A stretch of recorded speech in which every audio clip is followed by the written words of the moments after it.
Hello YouTube, my name is Fag. Welcome to my channel. Hope you enjoyed this video. Make sure to like, comment, and subscribe. And here we go. Get this dreadful piece of business out of the way that I think is important to talk about. It's current events, and angry cops usually have a pretty good take on stuff. So we're going to check this video out. The LA protest breakdown by Riot Police. So here we go. Disclaimer. The following video shows police interactions with large groups and crowds. This video is meant to educate on the tactics and procedures used by police and crowd control. Over the last few days, Americans have witnessed scenes of lawlessness as radicals in Los Angeles riot to protect criminal illegal aliens. Agitators have attacked. And that's the important part to remember. They're protecting illegal immigrants. People that are here illegally, that some of them have even committed crimes while being here. Let's not forget that. This isn't over something domestically that really affects us. Well, it kind of does, but it's not about our own people. It's about the people that are here illegally. A lot of people like to confuse that. Law enforcement and shut down freeways. We remain undeterred in our commitment to enforce our laws and secure the border. Oh, bam.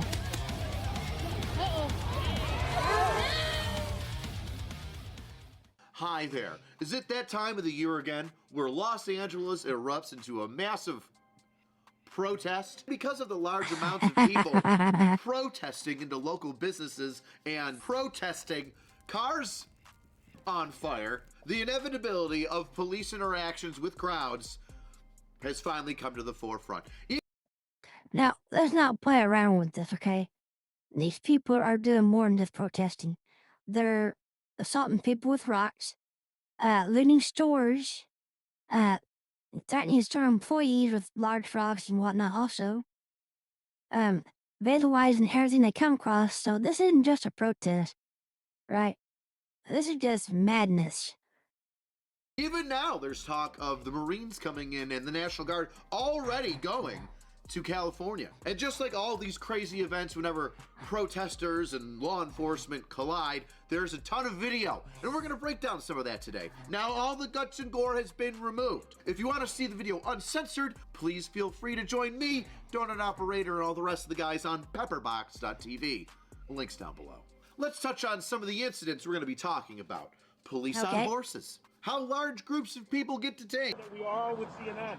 And also when law enforcement decides to go deep into the fray, and that might not be the best idea. But before we get started, this Now, let's not mince words, okay? They're throwing rocks, large rocks off a bridge at officers below. That is nothing short but attempted unaliving at this point. Every single one of those is a violent felony. Let's not forget that. monetized video is absolutely gonna have a sponsor. But first, a word from today's sponsor, Fume. Flavored air is quickly becoming the alternative to vaping and smoking. And at the forefront of it all is Fume. Have you ever caught yourself falling back into a bad habit?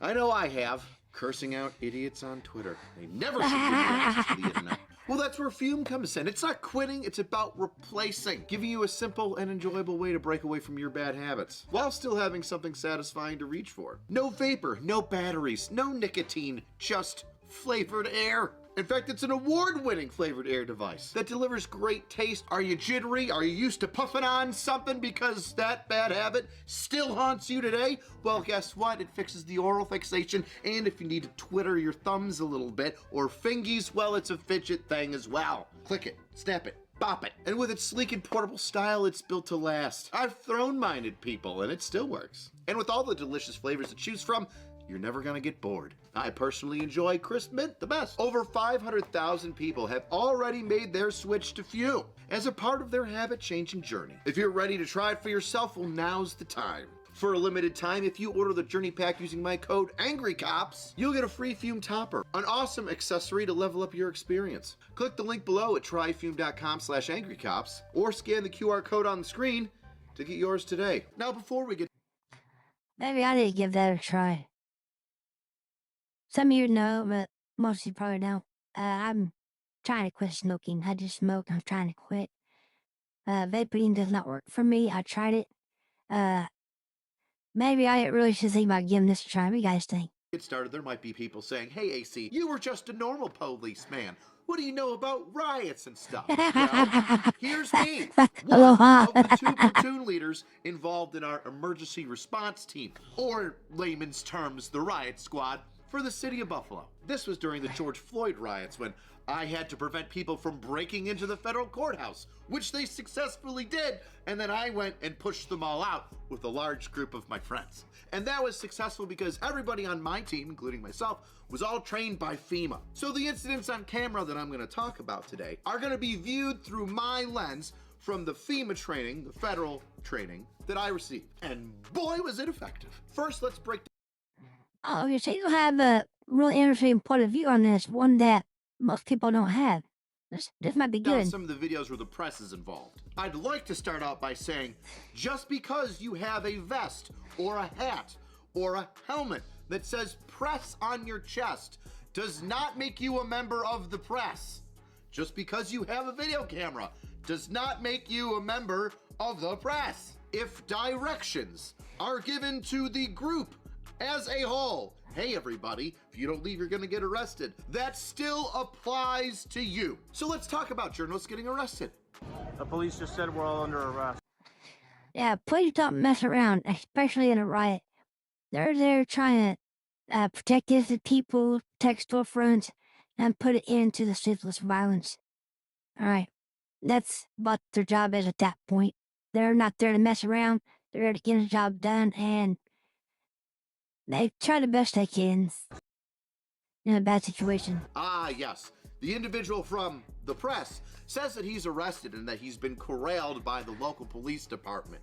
Well, here's the thing there, bucko. That just doesn't happen by surprise. In fact, I'll tell you exactly how it goes down. You have a group of individuals, they're protesters in the streets. You have the officers off to the side. You have somebody with the bullhorn say, hey, this is Officer so-and-so from this department.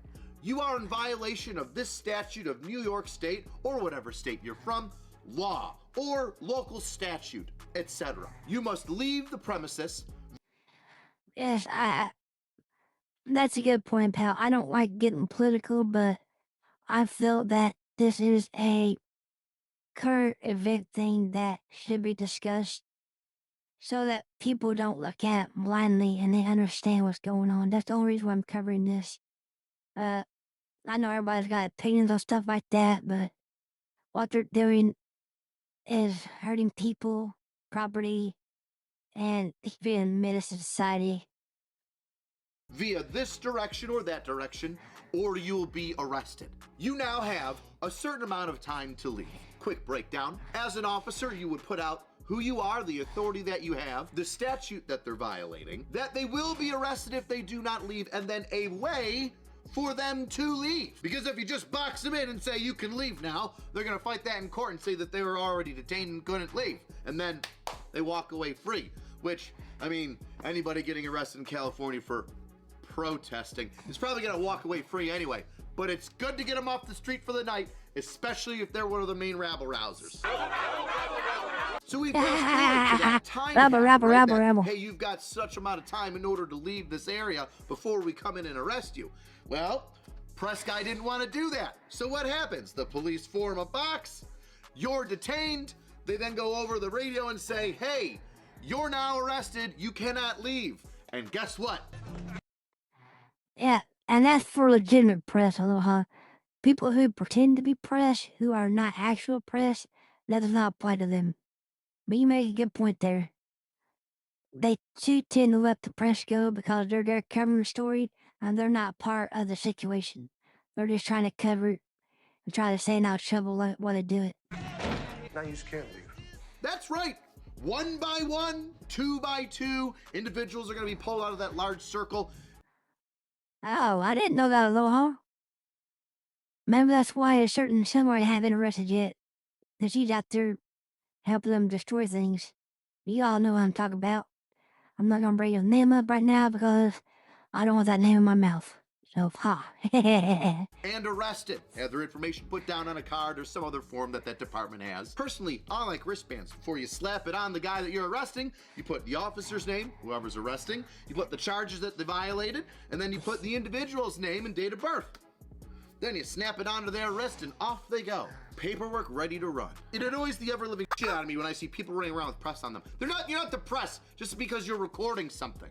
You're not. You're a LARPer just recording shit, putting it on your YouTube, if that. And you're getting in the middle.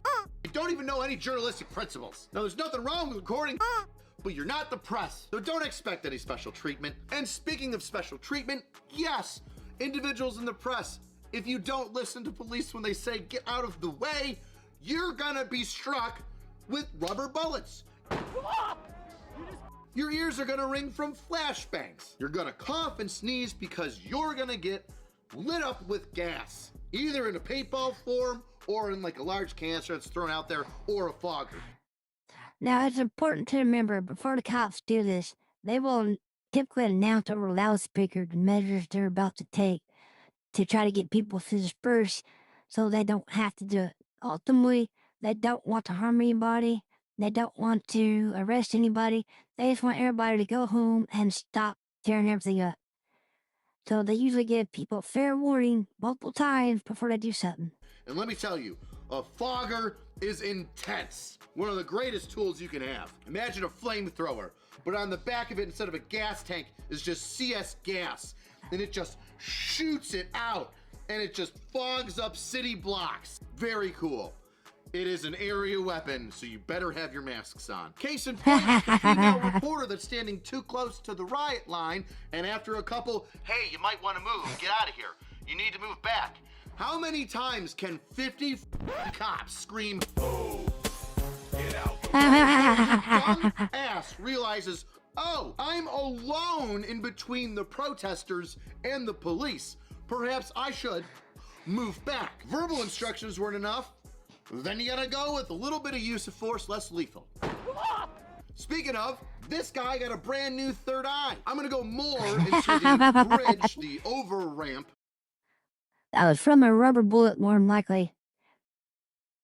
It's a less lethal option, but it hurts like hell. Over the highway incident in LA at the end. But this is where this reporter journalist person got pegged with a rubber round in the forehead. People are throwing rocks at cars from high elevated positions. The reporter happens to be up there. He pokes his head out as he's looking at other people throw stuff and what's going on. Smacked in the forehead with a 40 mic. To quote Donald Rumsfeld, people who put themselves in dangerous positions are putting themselves in dangerous positions. Let's talk about riot lines. It's pretty simple. It's a line of officers, and if you get too close or get behind them, you're gonna be arrested. Now, these are effective tools that officers can use in order to prevent large bodies of people from moving forward or creating some additional damage. Crowd control. But if you're standing there stagnant for a while, that also means that all the guys that want to get into some trouble and fight the police know where you are and are starting to come to your area. And that's when you have people trying to break the line. Breaking the line is just... And that's the unfortunate of this stuff, right? Because there are people that want to fight the police and think they can get away with it. And they're the ones that you see that converge those areas just to do that. And they escalate the riot even further than what it needs to be. charging the line of officers in order to, well, break up the line so you can get through and potentially bring other protesters through with you. Continue your long march of shenanigans against whatever thing that you don't like. Now, you shouldn't do that, and the reason why you shouldn't do that is you're gonna get arrested. And if you're in a vehicle, that's gonna be vehicular assault. And if you're charging a police line, that vehicle most certainly is being used as a deadly weapon. Which brings me to one of my favorite police highlights of the day. Scooter Man versus linebacker from Unknown University, Los Here we go. Angeles. Oh, a tackle. Now, I don't know where that guy was going, and I don't know what he was trying to deliver from Uber Eats, but it is pulverized in the pavement right about now, and it's gonna be cold. Heck, I don't think it's gonna make... And that's what happens when you cross the riot line. The police do not mess around in a riot. Take it to its final destination. But he is, and that destination is lockup. Now, a scooter going, 18 to 22 miles an hour may not be the most deadly vehicle, but a several hundred-pound motorcycle being intentionally revved up and then running into the crowd certainly would be. Roll that beautiful bean footage.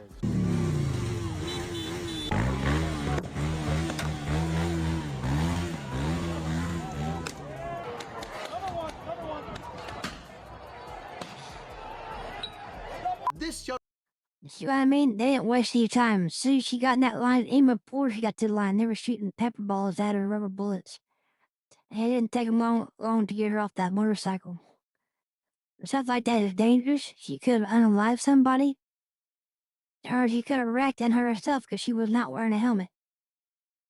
So it's dangerous for everybody all around. He was the dumb. young lady is going to have a very hard time trying to prove that she didn't intentionally run into officers on a riot line. Obviously, we all saw her just go through them, but what do you mean by prove, AC? Well, let me tell you. If you're sitting on a motorcycle, pointed in a direction 30 feet away from officers, and you're revving the engine very loudly, and then you continue to go in that direction once you let off the brake and scoot forward into officers, continually revving your engine, hitting several officers, and not turning whatsoever, and then after knocking them down, you jump off the bike like you're a victorious guardian of freedom, the prosecution is going to say, you intentionally drove into several officers causing minor injuries with the intent to cause said injuries. You're going to have a high-level felony assault with the vehicle being a deadly weapon. My favorite part of that video is the Yep, it's only a shot with a deadly weapon. She just marked her self for life. A lot of people are going to see that. It's going to hurt her employment opportunities and such stuff like that. It's really a no-win situation when people do that. And the sad part is they do it to themselves. girl just going, don't hit me, I just ran my vehicle right into you intentionally, but don't hit me, I'm peaceful now. I decided I'm peaceful now. I'm not obstructing or resisting at all anymore, even though I just ran several of you over. Let's pivot and go into something else. Now, an interesting thing that police officers can do in these protest situations is it doesn't take a large number of officers in order to control a certain space. Because of the uniformity in the riot gear, the longer batons, and having large amounts of options from different gear to assist them can allow a small number of officers to control that large space. Now, what's important is if you are going to go control an area, you need to do so quickly and effectively. What you don't want to do is this. This is in Seattle now because, of course, once one protest happens, Seattle can't be left out of it. And this group of people has chosen to blockade the entrance and exits of whatever underground or underbuilding garage there happens to be. And they've done it with e-bikes and the rentable scooters that you could just pick up and drop off, and for $5 you could just create your own barricades. Now, if you're gonna send officers out there to remove the barricade or portions of it a little bit at a time, you need to think in numbers. How many officers can provide security? How many individuals are out there, right, the protesters, and how many individuals from the police department can go and remove things? Now, with hindsight 2020, the numbers here are way too small and they get overwhelmed immediately and have to go back inside. And if we Monday morning quarterback that, you would probably have a group of 10 or 8 officers just be security and have another group of 4, 5, 6, as many officers as you can go out those entrances or egresses so that they're no longer blocking those entrance or ways of egress. And you're also removing the scooters from anybody trying to pick them up and put them right back again. Throw them in a pickup truck and take off down the road 5 miles and put them near whatever scooter joint they have picking them up. Do you remember when I said that if you're gonna be in a riot line or stationed in an area for a while, you need to expect people to come to you? And unfortunately, those people that are coming to you want to fight and want to engage officers. This portion of the video is only going to be on Pepperbox because an individual does step out with a firearm and looks like they attempt to shoot at officers. Okay, that is going way too far. That person is definitely going to prison for a very long time. You don't There's certain things you don't do, even in a riot, right? And that is one of them. Never ever shoot at a police officer. Never draw a gun on a police officer. That's just because if you get to the cops will defend themselves. You can very unintentionally even be unalive yourself by doing that. But yeah, don't ever, ever, ever do something like that to a cop. That's just bad news for everybody. Which I'm not going to put on YouTube. So if you want to see this portion, go over to Pepperbox. All right, and we're back. Sorry you had to miss that little bit, YouTube. Got a little intense. Now let's go to the coup de grace. Why we're all here. The now iconic videos and scene that we've all been seeing for the past several days of that overpass over the... Now here's what I was talking about at the start of the stream, okay? These people are intentionally trying to hurt the people below. And that is a felony. Because those rocks, even that small one this guy's holding, right? Get going fast enough down that egress or overhang, and you can unalive somebody, even if you're not intending to do that. And there's a whole line of people doing this. So, hi Ben, welcome. I'm glad you can make it. We're just watching the Angry Cops right getting to the fun stuff I had planned for Father's Day. It just popped up on my feed, and I feel important to discuss this because I want everybody to know that how dangerous this is, and that it's not some game that is going on, or they can just sit at home and laugh about it because it's not funny at all. That's over something completely stupid. So, at least I think it's stupid, but that's me being American on that part. I remember, this all started because ICE was trying to move illegal immigrants. That's all it started over, right? And people being holier than thou attitudes started it all. The interstate where people are hurling boulders and massive pieces of chopped up concrete on several vehicles. Now, I'm not exactly sure when this happened, at the time of day or after what event, but eventually a number of patrol cars and officers that are in riot gear end up underneath this overpass near Alameda Street. Now, what do And you guys see how beat up those cars are? Look at that. Imagine what that would do to somebody's cranium. Alright, the cars are all messed up. These are, look at this, a whole line of people. All these people are doing it. And it's because of these massive numbers that they're able to do it. Because if it was just one or two people, they'd be taken care of quickly. But because of all these massive numbers, they have to get a massive amount of cops there to put a stop to it. Which is sad and is senseless. Alameda Street. Now, what did we talk about before? We talked about being stationary, and although sometimes necessary, the negative effects of staying stationary. People from outside knowing where you're at, people looking at FaceTime and Instagrams and all these other live streaming things and saying, oh, that's where the cops are, that's just down the street, or I'm not far from there, let's get there and raise a little hell, huh? And that's exactly what happened. After, I'm sure, pushing people away or preventing vehicles from going down to that area of town, these officers have their cars parked underneath and some spanning a little away from this overpass at Alameda Street.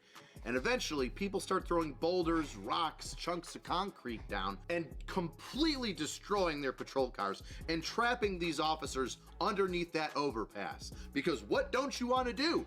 Walk out and then get a brick to the head and end up brain dead. And I saved this portion of video for the end specifically because it wraps everything together. Now, you may not like that press people got shot in the butt. You may not like that press people got shot in the head with a massive 40 mic round, or that there's dudes on top of buildings throwing rocks down on people. But here's the deal. What you are watching in real time is attempted murder. One of the videos that will be heavily edited here and shows no injury shows an officer running back to his vehicle. I don't know why. Maybe something was in it that was of importance. Maybe he was trying to move it underneath the bridge, but this is already during the onslaught of concrete coming down, and he gets pelted in the head. Thank God he had his helmet on. Thank God. Yeah, that helmet more likely saved his life. Or her life. Don't know if it's him or her. When the police are shoot up like that. Gender's unimportant anyway, but you can't tell if it's a guy or a girl that's being pelted. They're trying to do the best they can, and that just goes to show how dangerous their jobs can be, whether they're male or female. And if it wasn't for the helmet, that person probably wouldn't be here, unfortunately. The helmet took the brunt of the damage and then fell off, which I assume aided in some of that kinetic energy being passed off and not going directly through that officer's head and neck. Which, by the way, even if you're wearing a helmet, if a 5-pound brick lands on top of your head, you're still going to have your spine compressed and have a neck injury or some sort of spinal injury. So what you are seeing is legitimately attempted murder of a police officer. It doesn't matter if you're picking up a boulder and you're throwing it at a car, because there's people directly underneath you, and you know that because everybody's screaming F the police. And even if you didn't intend to hit a police officer, but you did, it's still reckless. You still recklessly injured and or killed somebody recklessly, because you knew what you're doing was going to cause some sort of damage. You knew a normal person in your scenario wouldn't be just hucking boulders off of an underpass 50 feet above the ground. Now, I'm not exactly sure how those officers got stuck underneath that bridge, why they were there in the first place, and how they weren't able to pull out and move to an alternate location so then this didn't happen. But that's going to be set for whoever was in charge of their riot squad, whoever their supervisor was, or whoever they are as police officers, to say, hey, we did this thing. It was the wrong idea. We got stuck under a bridge for hours, having boulders, having fireworks thrown at us and exploding around us. But I can say, thank God, they didn't jump in their cars and try to take off and get pelted with any more of those massive rocks. They stayed there, they stayed calm, they fired from their defensive position to make sure people would go away, to send off some warning rounds and some rubber 40 Mike rounds to show everybody, hey, we're turtled up. The only way you're getting to us is if you come down here and you don't want that fight. And you all need to let us out of here, so we're gonna start popping off a couple rounds in your direction to let you know that we're not just gonna sit here taking it lying down. Now, I know that everything's been a little heavy right now, so let's lighten the mood and talk about animals in protests, specifically horses. The equestrians. Everybody welcome the modern cavalry. That's right, horses on the police line. They're fantastic. They're big, they're bulgy, they take up space, they'll walk right through you. They can pull a freaking car if they wanted to. So what you probably shouldn't do, you pony-tailed wearing, is go up to the horsies and try to pet them during a protest. Well, not just because the horsies themselves probably don't want to see you, but the dudes and ladies on the backs of them have long wooden batons that are gonna nope you on your freaking skull. And it just so happened somebody was gonna nope on the skull. Nope. That's a big nope stick. dumb enough to do it. Woo! Now, a major rule that I always liked to live by when I was out there on the streets and teaching young rookies is nobody gets to touch you. All right, you get to touch people as an officer while you are dispensing the law or detaining, right? Separating groups, protecting and serving. You are authorized to do that. Nobody is allowed or authorized to touch you. So when that happens, the solution needs to be fast and it needs to be effective. It could be as simple as a push Hi, Zeb. Welcome. Glad you could join us. We're just watching Anger's Cop before we get into the fun stuff about the riot. away and say, do not touch me. It could be as complicated as an arrest being effected and going to the ground and being placed in handcuffs. To quote Fleece the Booty Warrior Johnson, so let's all learn a lesson from this ponytailed, fleece shirt wearing hippie who decides that not only is he going to stand in the way of these officers on horses, he's also going to start grabbing the horses by their bridles, which is dumb. And here's why it's really dumb. Because if you yank on that and pull a horse down, which I don't think you could pull a horse down, but you start moving the horse around and the person on the back of it, the police officer, falls off, well, they just don't want to fall off. So you're going to get meet with a literal cavalry charge of horses and wooden batons smacking and beating you around because you decided you want to start grabbing and pulling at horses like this is a petting zoo. Well, it ain't, buddy. The only thing you're petting is hickory with your forehead. And God bless the Xena warrior princess woman who looks like she has one of those training katanas made out of wood. Awesome tool. Yeah, she does. Her baton did look like a training katana. That's awesome. I see nothing wrong with that. Who stands her ground and just starts walloping this dip on the shoulder. Now, I don't see it in the video, but I would be very surprised if this guy got away with that and wasn't immediately picked up by some patrol officers on the ground, some foot soldiers, and snatched up and arrested for obstruction and resisting. Because it looks like he doesn't want to listen to people when he's told to go down or stop or, you know, not pull on the horsey. Best way to support the channel is get yourself a t-shirt. Death before dishonor. I'm on bunker branding now with all the other cool guys. Maybe even a bad bitch. Are you on a riot squad? Are you a bad bitch? Well, why don't you and your fellow officers get You think that suits me, guys? Take a shirt like that would suit me or a cup like that. yourself a bad bitch t-shirt and prove it? Cheapest way to support the channel is leave a comment. Tell me what you think about these hippies. What was your favorite video? Why? What do you think should happen to them? Are you excited about the Marines coming? I sure am. All right, see you next time, weirdos.